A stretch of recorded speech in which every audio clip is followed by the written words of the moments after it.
pajak itu harus mampu menjawab tantangan korupsi, Iya. utang, dan pajak. Iya. Ini insya Allah pajak mampu dengan pelurusan pelaksanaan peraturan ini akan terwujud. Iya. Kalau ini akan terwujud, maka tujuan kita adalah Indonesia sejahtera akan terwujud. Iya. Jadi manfaat daripada pelurusan adalah tax ratio naik, tax rate turun, korupsi teratasin, Wah. utang terlunasin, sehingga tujuan kita dengan pelurusan ini akan terwujud namanya Indonesia sejahtera.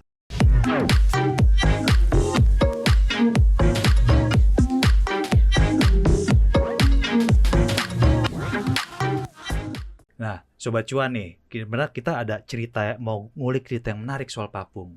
Jadi saya baca-baca Papung itu memulai karir sebagai PNS ya Papung ya? Ya, Umur 18 tahun Papung. Betul. 18 tahun kita masih sekolah kali Mike ya? Iya, Masih betul. SMA Masih atau SMA. atau belum lulus SMA nih. Bisa cerita Papung itu gimana itu 18?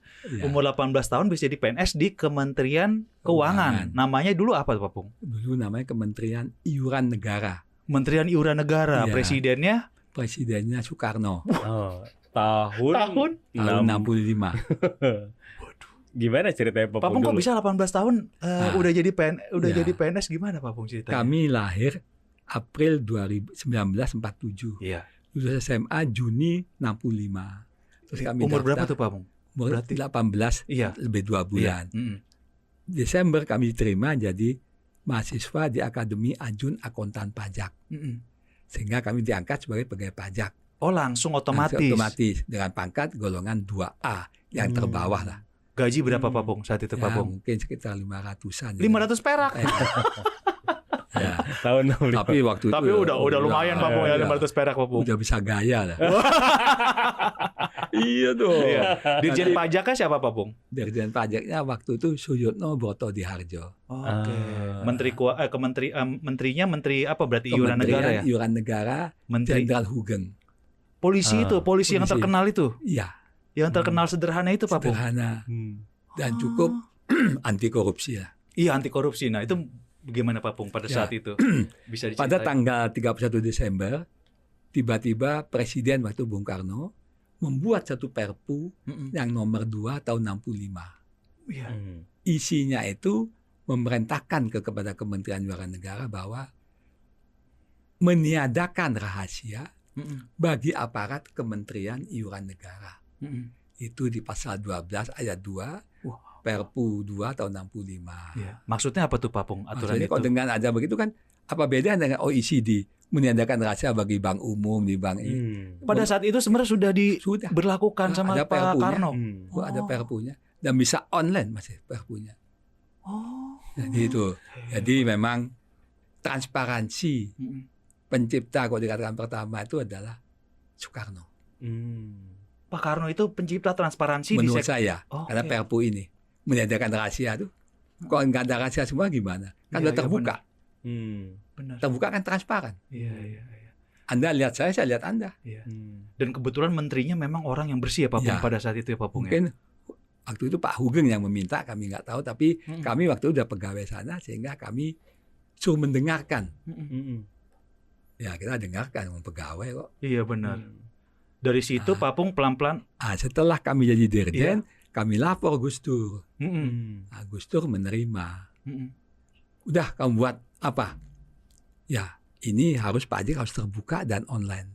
Oke, kalau kamu bikinlah definisi monitoring. Jadi bikinnya amandemen undang-undang penghambat pelaksanaan pajak, self assessment Ya. atau pajak. Apa itu? Ya. Satu adalah amandemen Undang-Undang 1098 meniadakan rahasia bagi aparat pajak Undang-Undang Perbankan. Iya, iya. Yang kedua, amandemen Undang-Undang 24 tahun 99 tentang lalu lintas devisa dan transaksi keuangannya supaya bisa diakses oleh aparat pajak. Benar.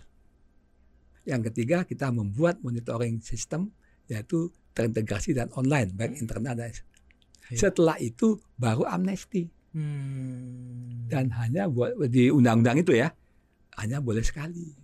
Itu undang-undang itu ya. Amnesti hanya sekali. Ya, Itu undang-undang apa? 19 tahun 2001. Udah dibuat 2001 Ya. udah 20 tahun lebih Pak Pung. 25. 25 tahun. Ya ampun. Itu ada. Tapi ini kan akses informasi keuangan dibuka dulu, baru ini. Iya benar. Urusannya gitu. Jangan Jadi lompat ya Pak Pung. ya Jangan kalau lompat nantinya ya enggak. kita nggak bisa monitor. Bener nggak amnestinya nih? Iya. Ya kan? Jangan-jangan baru setengah-setengah dimasukin. Pak Pung berarti di Kementerian Keuangan ya, dari namanya iuran negara ya Pak Pung ya, udah berapa menteri, berapa presiden nih Pak Pung? Dari awal tahun 65 sampai tahun 2000 berapa? 2001 Satu. udah berapa presiden tuh berarti itu. tuh? Berapa menteri keuangan tuh yang diituin Pak Pung tuh? Ada 3 presiden. 4 ya. 4. Bung Karno, Bung Karno, Soeharto, Habibie, Gus Dur. Gus Dur. Sampai 2001 baru kami masuk di Dirjen. Gitu. Menterinya udah berapa Pak Pung? Saya dibawahi 5 menteri keuangan. 3 presiden. Ya. Tentunya satu presiden kan lain-lain. Udah makanya. lebih dari Sri Mulyani nih. Pengalamannya udah melebihi Sri Mulyani nih Pak Pung, luar biasa nih Pak Pung. Terus kayak dengar waktu Pak Pung jadi Dirjen Pajak itu target selalu tercapai, bener ya Pak Pung? Alhamdulillah betul. Betul, 100% Pak Pung. Ya. Gimana caranya Pak Pung? Ya, kita selalu mempelajari bagaimana bisa menguji SPT. Oke, kemampuan kita 50%, 60%, nggak apa-apa. Kita ikutin aja terus. Yang kedua, kita MOU dengan perbankan. Laporan keuangan ke bank harus sama dengan ke pajak. Ini udah besar Pak penerimanya Pak. Kan banyak orang pinjem-pinjem ke bank, pasti laporan beda dengan ke pajak. Benar. Betul. Ini kita minta sama. Karena ada ketentuannya waktu itu, namanya KBI nomor 27 tahun 95. Pasal 5-nya jelas sekali mengatakan, apabila bank kreditur mengendaki laporan keuangan kepada calon debiturnya, Benar. laporan keuangan yang dimaksud adalah laporan keuangan yang sesuai dengan laporan keuangan dilampirkan ke SPT pajak. Oh, harus sama ya Pak Pung ya? Pasal 6-nya, bank kreditur tidak diperkenankan kalau tidak sama. Itu tahun 95 Pak. Itu KBI. Iya. Target tertinggi berapa Pak Pung waktu jadi Dirjen Pajak Pak Pung saat itu? Saya mencapai 12,7% tax ratio. Tax ratio. Kita kok bicara selalu tax ratio kok. Iya, angkanya. sekarang di bawah 10 malah Pak Pung ya. Sekarang tahun 2023 itu 10,31. Untuk tahun 2024 katanya turun lagi. Ya. Sebenarnya apa yang sudah Pak Pung lakukan tadi, keterbukaan akses informasi, sebenarnya bisa dilanjutkan aja gitu Pak Pung ya. Tapi Undang-undang kan dilanjutkan.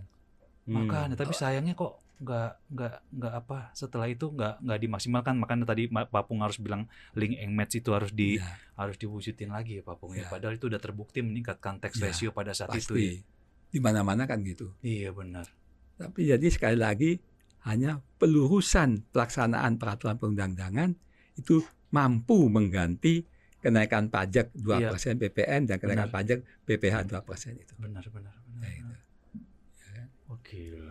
Itu sebenarnya luar biasa kalau bisa 100%. Mungkin setelah Pak Pung ada gak ya Dirjen Pajak Mike yang pernah bisa ada 100%. 100% pas komoditi lagi naik. Ya. Kita sebetulnya tidak boleh ketergantungan sama komoditi. Kita ketergantungan supaya bisa memonitor supaya pengisian SPT wajib pajak itu benar. Jumlahnya lengkap, itemnya jelas, sumbernya itu aja. Karena emang trennya menunjukkan ketika harga komoditi naik, penerimaan pajak naik, tax ratio naik. Ketika harga komoditi turun, penerimaan dan tax ratio-nya juga turun lagi gitu. Ya ini juga ada pertanyaan di publik terus menerus ya. Kalau kita lihat komentar-komentar Pak Pung, mungkin saya minta komentarnya juga. Utang negara sekarang, ya saya beberapa kali sih nanya juga sama narasumber yang ada di sini. Utang negara mungkin sekarang udah 8.500, udah hampir, kalau habis tahun depan nambah lagi bisa sampai 9.000 mungkin Mike ya. Sampai. Dan jatuh temponya bisa sampai nyaris 1.800 sih, paling 800 triliun. Orang bertanya-tanya, negara kaya kan gini pertanyaan itu standarnya para masyarakat publik. Negara kita kan kaya, punya ini, punya itu gitu. Tapi kok malah utangnya besar. Habis itu pajak juga kelihatannya belum maksimal. Itu sebenarnya bisa gak sih kita mengurangi ketergantungan utang dengan memaksimalkan pajak itu kalau lihat situasi sekarang, Pak Pung? Bisa sekali, kenapa tidak? Dengan adanya CCTV penyelenggara atau sistem monitoring assessment ini, tentunya akan terbuka semua. Benar.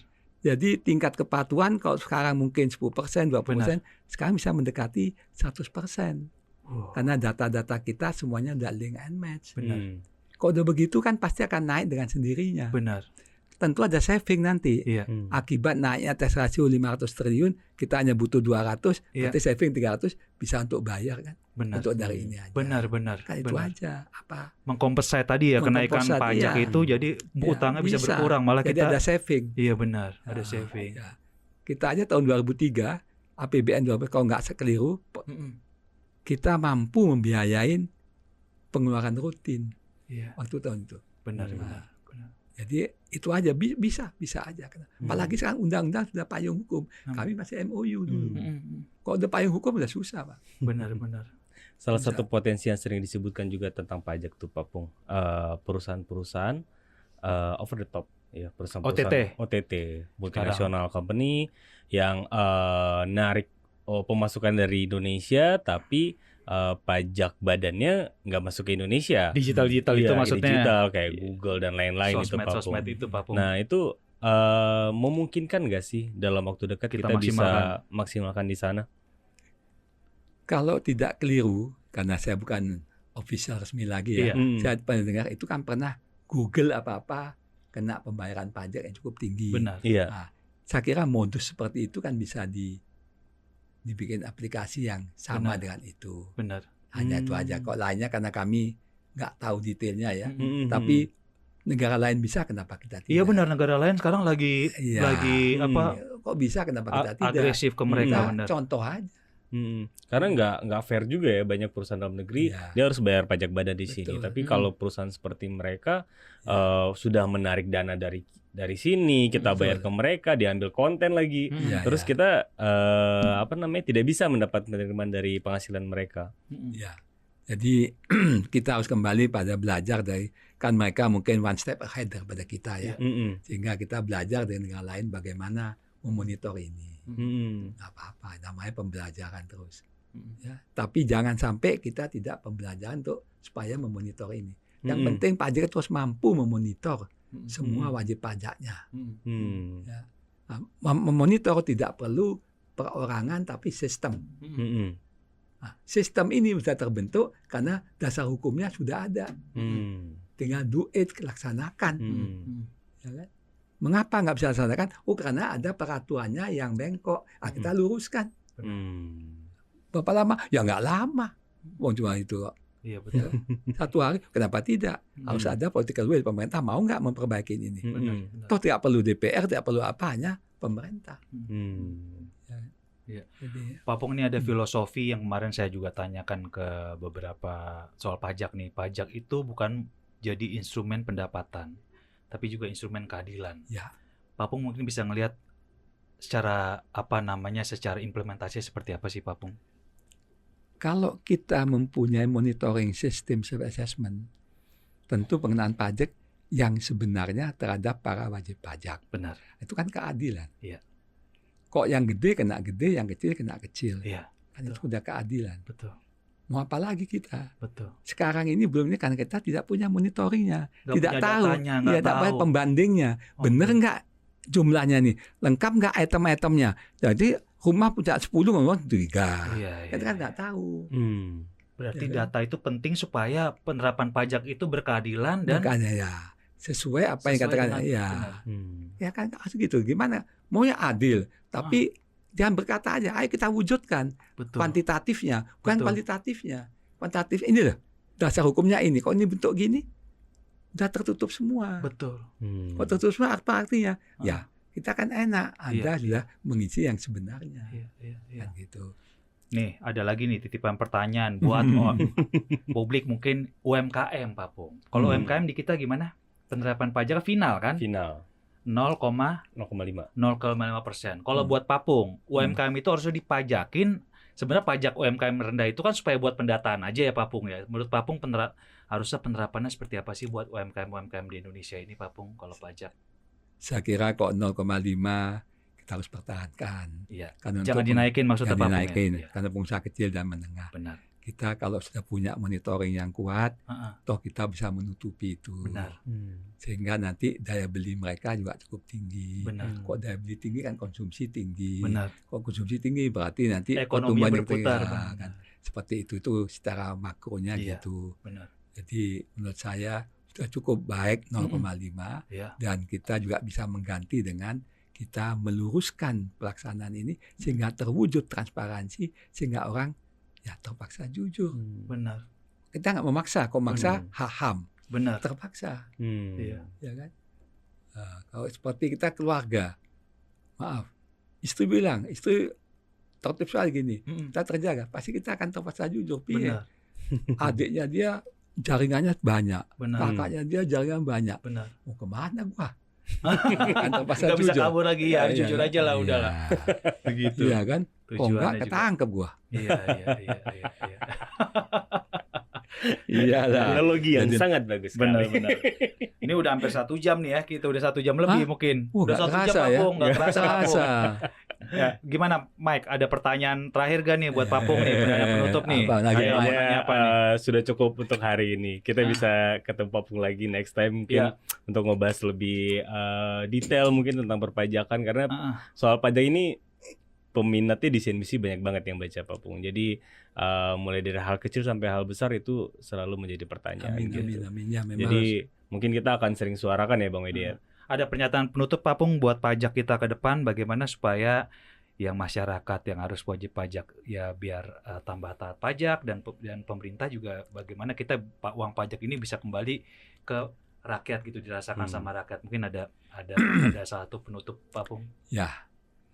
Jadi pajak itu harus mampu menjawab tantangan korupsi, utang, dan pajak. Ini insya Allah pajak mampu dengan pelurusan pelaksanaan peraturan ini akan terwujud. Kalau ini akan terwujud maka tujuan kita adalah Indonesia sejahtera akan terwujud. Jadi manfaat daripada pelurusan adalah tax ratio naik, tax rate turun, korupsi teratasin, hutang terlunasin, sehingga tujuan kita dengan pelurusan ini akan terwujud namanya Indonesia sejahtera. Amin. Oke. Obrolan kita Sobat Cuan seru banget ya ini soal pajak dari A to Z sampai tadi pengalaman Papung 18 tahun udah jadi PNS di Kementerian Iuran Negara itu sangat cerita mungkin dari zaman Pak Karno udah jadi PNS coba tuh. Kalian di mana tuh pada tahun 65 mungkin belum pada lahir kali ya. Papung, Pak Hadi Purnomo, terima kasih banyak sudah hadir di sini Pak. Meskipun ruangan kita kecil begini, tapi kita bisa ngobrol seru, ngobrol penuh insight, berisi Pak. Semoga bermanfaat buat sobat-sobat cuan dan penonton podcast Cuap-Cuap Cuan dimanapun berada ya Mike ya. Saya Wahyu Daniel beserta Michael Jeffriando mohon pamit undur diri. Sampai jumpa di obrolan Cuap-Cuap Cuan kita berikutnya dengan narasumber yang bagus-bagus juga, dan kita sama Papung nih bukan yang terakhir, kita pasti akan mengundang lagi Papung kalau ada topik-topik menarik lainnya. Saya Wahyu Daniel pamit, sampai jumpa.